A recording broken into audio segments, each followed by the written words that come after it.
voici la culasse.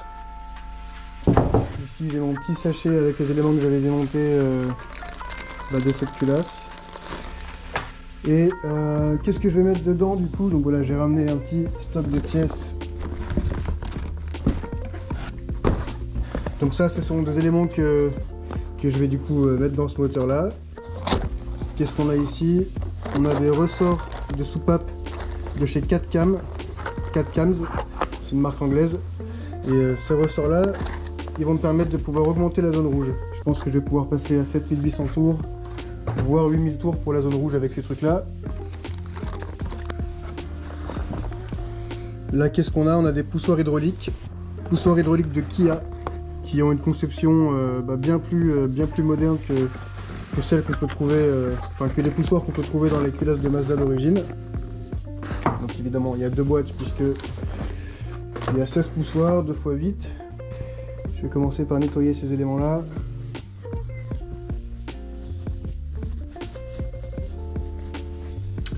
Donc voilà, là je commence à nettoyer les éléments qui vont retourner à l'intérieur de la culasse.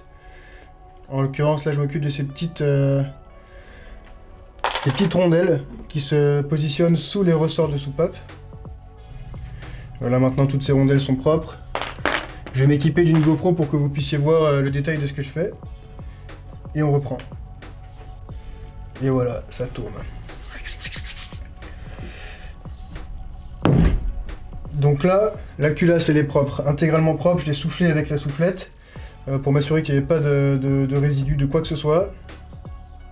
J'ai nettoyé également tous les plans de joint, ce plan de joint ici, également celui à l'arrière au niveau du boîtier, c'est pas un boîtier d'ailleurs, mais bon voilà, celui qui est à l'arrière. Là j'ai les rondelles que j'ai nettoyées au préalable qui sont ici, et ces rondelles là, elles vont venir se situer ici, je sais pas si vous voyez bien, mais c'est au niveau du guide de soupape. Celle-là, voilà, je sais pas si on voit en fait, je sais pas si on voit mais... En gros, ça se met au niveau du guide de soupape.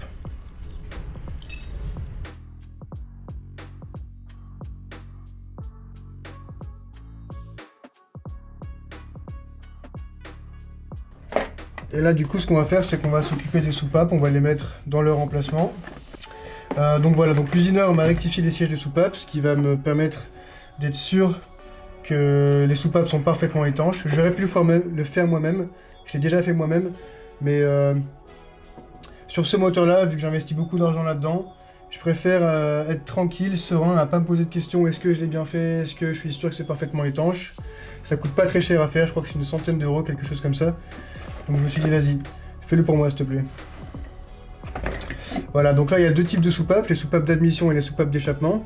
Il y en a une qui a un diamètre qui est plus large que l'autre. Et voilà, de toute façon on ne peut pas se tromper. C'est comme si c'était un détrompeur. Voilà, les soupapes sont toutes belles, elles ont été nettoyées, polies par le mec. Donc c'est cool. Je vais donc dans un premier temps nettoyer les soupapes avec du nettoyant frein, parce que c'est extrêmement dégraissant. Et ensuite je vais appliquer une fine couche d'huile dessus, pour pouvoir lubrifier la soupape quand elle va dans son guide.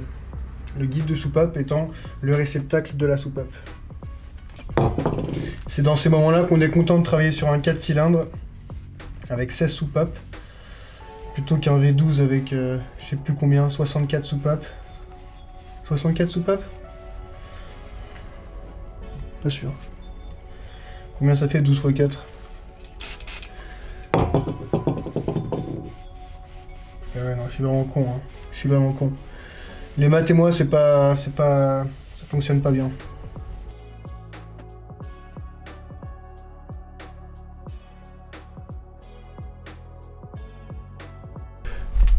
Regardez comme elles sont belles ces petites soupapes.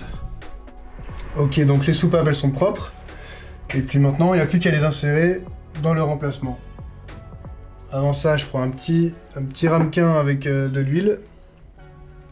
Je la trempe dedans, je l'asticote. La soupape, donc ça c'est une soupape d'échappement.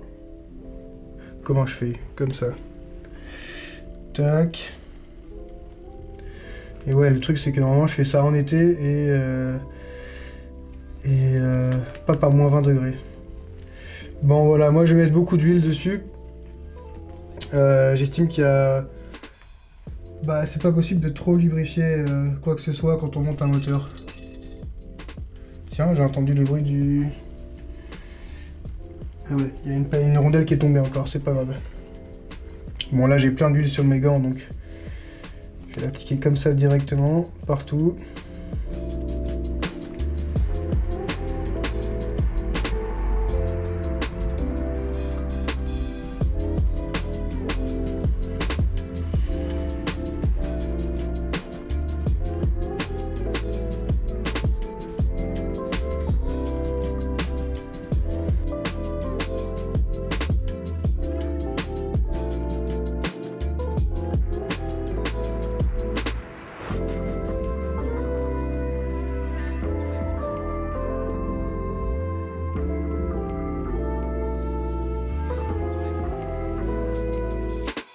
Là maintenant je vais devoir venir coucher la culasse sur l'établi. Évidemment si je fais ça comme ça, toutes les soupapes, en plus là elles sont tout à fait lubrifiées, donc elles vont toutes retomber. Et ça va me faire chier. Donc il faut que j'élabore une technique. Je pense que je vais prendre une planche de bois que je vais venir coller ici, paf, et la basculer. Ok, c'est assez grand. Voilà, je vais me servir de cette planche là pour poser la culasse sur la table.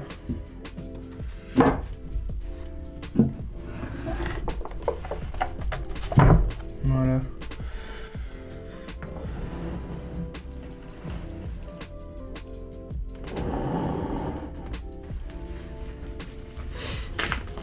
Donc maintenant on va procéder au montage des joints de queue de soupape.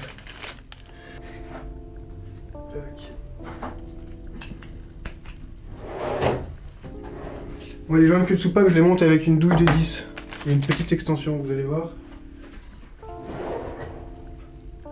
Qu'est-ce que je suis venu prendre déjà? Des ciseaux. Est-ce que j'ai des ciseaux ici? Oui.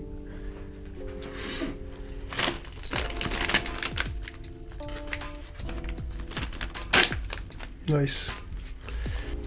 Cette opération, je vais pas pouvoir garder les gants parce que ça nécessite un petit peu de minutie. Donc là, qu'est-ce que je vais faire? Ce que je vais faire, c'est que j'ai une petite burette, une burnette. Je vais mettre une petite dose au niveau de la queue de soupape pour assurer la bonne lubrification du merdier. Je vais rentrer la paille sur la soupape. Ensuite, je vais prendre, ouais, ça je vais le mettre ici, il sera mieux, le joint de queue de soupape et je vais le lubrifier avant de l'installer.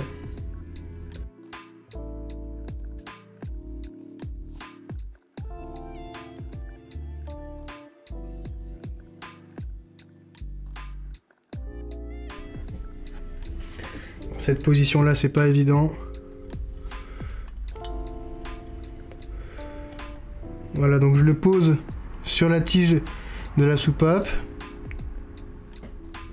Je l'aligne bien avec mon doigt en le forçant un petit peu, enfin en le faisant rentrer quoi. Ensuite, douille de 10 que je positionne par-dessus. Et là, je le rentre avec le pouce. En fait, il faut forcer relativement fort pour entendre ce petit clic. Je sais pas si vous allez pouvoir entendre. Ça a fait un petit pss.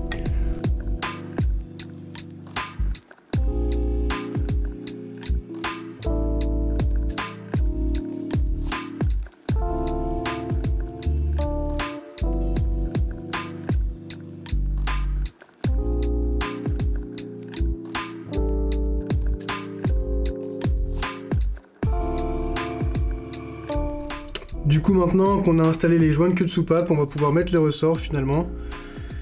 Voilà, comme on a vu précédemment, il n'y a pas de sens de montage. Donc je vais tout simplement les mettre en lieu et place.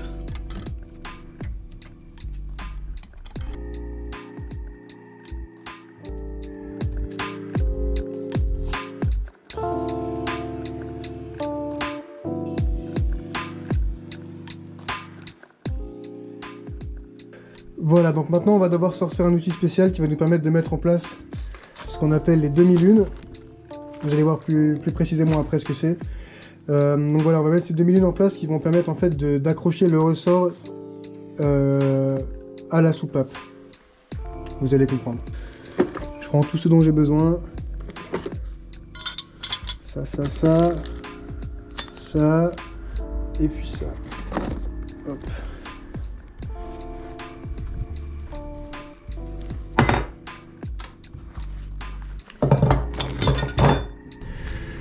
Ça va venir se visser comme ça. Il faut trouver un moyen de le fixer. C'est toujours un peu délicat, mais il faut le fixer. Il y en a un qui va là, un qui va là. Et d'ailleurs, plutôt que vous dire ça va là, ça va là, je vais le faire comme ça, au moins ça sera bien plus clair. Et de toute façon, il faut que je le fasse. Un comme ça. Je vais prendre ce trou là, ce trou là.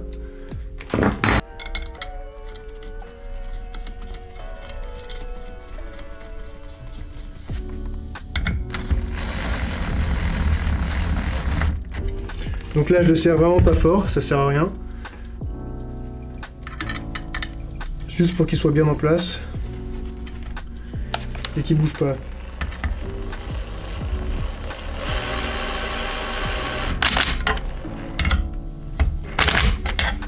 Ensuite, l'autre côté, c'est un peu plus périlleux. Là, c'est très simple, on a de la chance.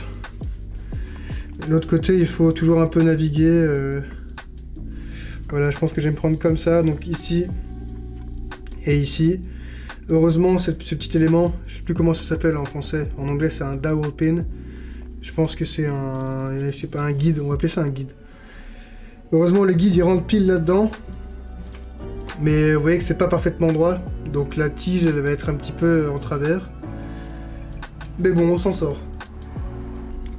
Vis plus rondelle. Là, je mets une courte.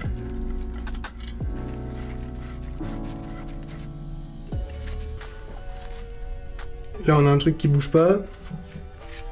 Cette barre-là, elle va se passer comme ça. J'ai fait un petit système avec des riselants qui me permettent de maintenir cette barre-là en place parce que quand j'applique de la force, ce qui se passe, c'est qu'elle a tendance à glisser et à sortir du trou. Donc là, voilà, c'est des riselants. Ça tient pas très bien. En vrai de vrai, ça tient pas très bien. Mais c'est toujours ça de prix.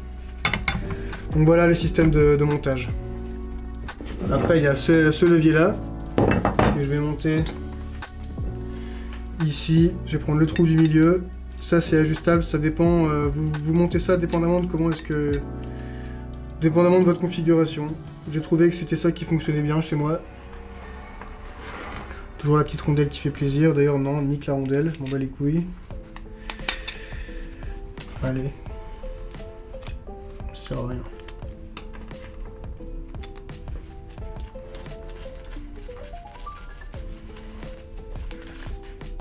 Voilà, ça vient se placer comme ça, et là, je peux comprimer le ressort.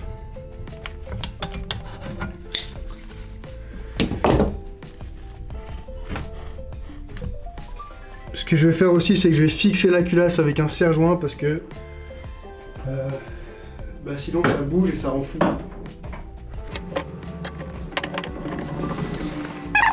Microfibre ici, serre-joint, microfibre, serre-joint. Ça me permet d'avoir un truc qui est solide. On va prendre les demi-lunes. Donc ça, il faut faire gaffe parce que ça peut voler dans tous les sens. Donc ces trucs-là, ils ont un sens de montage. Comme vous pouvez voir, ils sont coniques. Donc il y a un côté qui est plus fin que l'autre. L'idée, c'est de mettre le côté le plus fin vers le bas. J'ai une technique de montage. Oh putain, j'ai failli me prendre le moteur dans la gueule. Je prends de la graisse silicone. Ce que je vais faire, c'est que je vais prendre un peu de graisse silicone. Je vais en mettre sur le tournevis. Et en fait, ça va me servir de colle. Ça va me servir de colle pour faire en sorte que ça adhère à mon tournevis. Parce que le côté aimanté, c'est un peu relou en fait. Ça va se mettre comme as.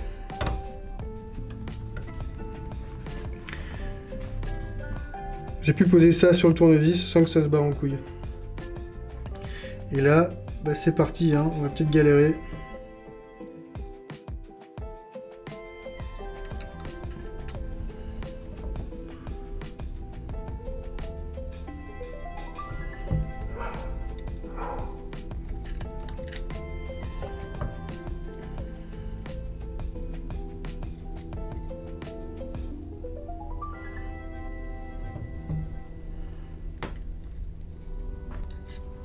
Là j'en ai un en place.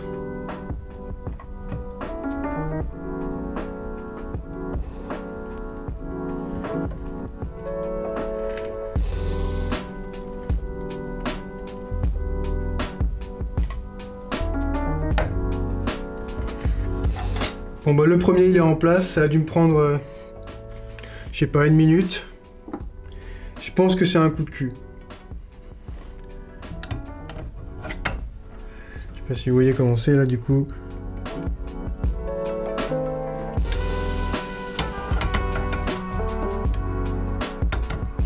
Numéro 2.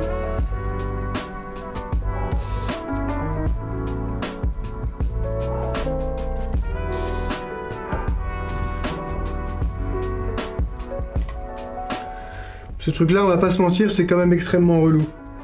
J'ai du mal à concevoir que qui que ce soit puisse prendre du plaisir à faire ce truc-là.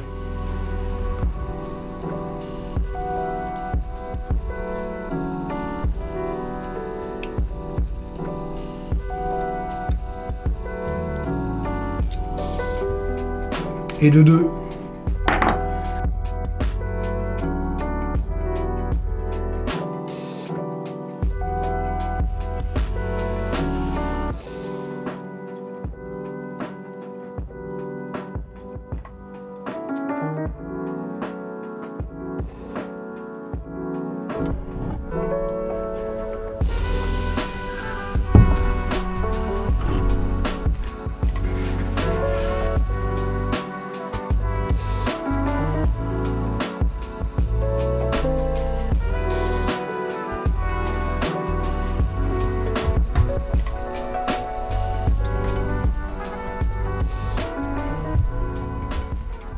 Terminado. Voilà. Les 16 soupapes sont montées dans la culasse. Du coup maintenant on n'a plus qu'à installer les poussoirs et les arbres à cam. Concernant les poussoirs, personnellement j'ai opté pour des poussoirs de Kia. Si je dis pas de bêtises, c'est des poussoirs de Kia Cephia. La Kia Cephia, je crois que c'est un modèle qu'on n'a pas en Europe ou en France, je suis pas sûr. Mais ils sont beaucoup moins chers que des poussoirs d'origine Mazda. Parce que des poussoirs d'origine Mazda, je crois que c'est dans les 400 €, quelque chose comme ça. Et les poussoirs de Kia que j'ai ici, je crois que ça m'a coûté environ 200 €. Donc voilà le poussoir. Ils sont déjà amorcés, ils sont tout durs là. La boîte elle est pleine d'huile et eux aussi sont pleins d'huile. Vraiment, quand on nettoie les poussoirs, quand on les démonte, on peut enlever cette partie-là et enlever toute l'huile qui est à l'intérieur. Et du coup, en fait, ça, ce serait tout mou. Là, ils sont déjà durs, donc ils sont déjà amorcés, donc je peux les mettre tels quels dans la culasse. Chose que je vais faire. Mais je vais quand même leur mettre une petite goutte d'huile avant, pour m'assurer qu'ils soient vraiment bien lubrifiés. Voilà.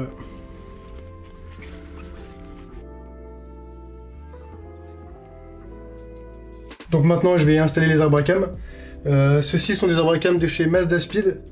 Ils ont la référence ici 9B1A. Tandis que les arbres à cam d'origine d'une NA 115 chevaux, il y a marqué B6 1P sur l'un des deux. Et sur l'autre je sais plus ce qu'il y a marqué. Donc avant tout s'assurer que les surfaces sont parfaitement propres. Je vais juste passer un petit coup de chiffon. J'avais déjà nettoyé ça.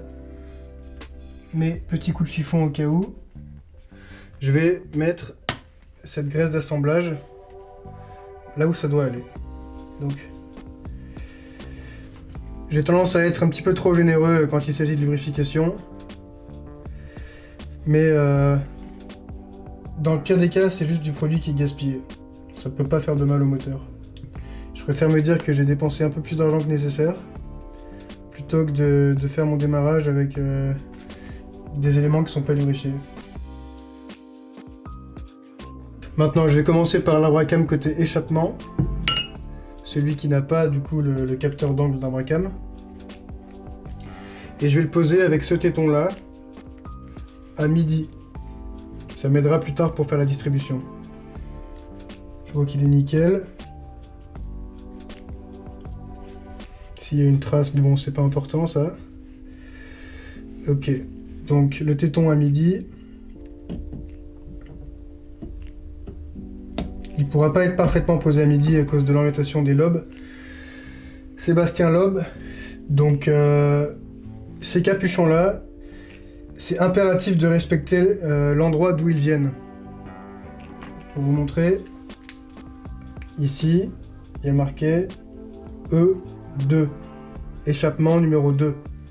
Donc ça va être, il y en a 5, 1, 2, 3, 4, 5. Numéro 2, celui-ci va ici, et ainsi de suite. Impérativement respecter ça. Il y a également une flèche. Dans ce cas-ci, elle pointe vers là, et les flèches pointent toujours vers l'avant du moteur, côté pompe à eau. Donc bien respecter surtout le sens de la flèche aussi. Et du coup aussi, on a deux joints d'abracam. Ça, c'est ceux qui vont devant ici. Et puis je vais les installer maintenant parce que c'est plus ou moins le meilleur moment. Celui-ci, je vais juste le glisser par-dessus et faire bien attention que la lèvre ne se replie pas vers l'intérieur. Voilà.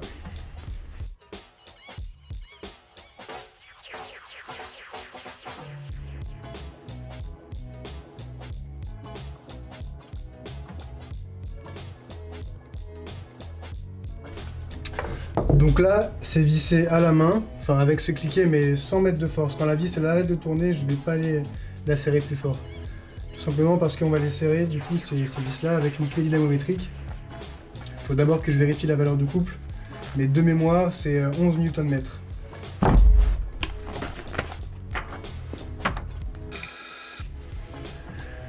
« 11,3, 14,2 Nm. Et je vais faire ça dans cet ordre-là. 1, 2, 3, 4, 5, 6, 7, 8, 9, 10. C'est le seul ordre valable pour serrer un abracam. Si vous le serrez mal, ou si vous le desserrez mal, parce que c'est valable aussi pour le démontage, vous risquez d'endommager l'abracam. Il peut se casser.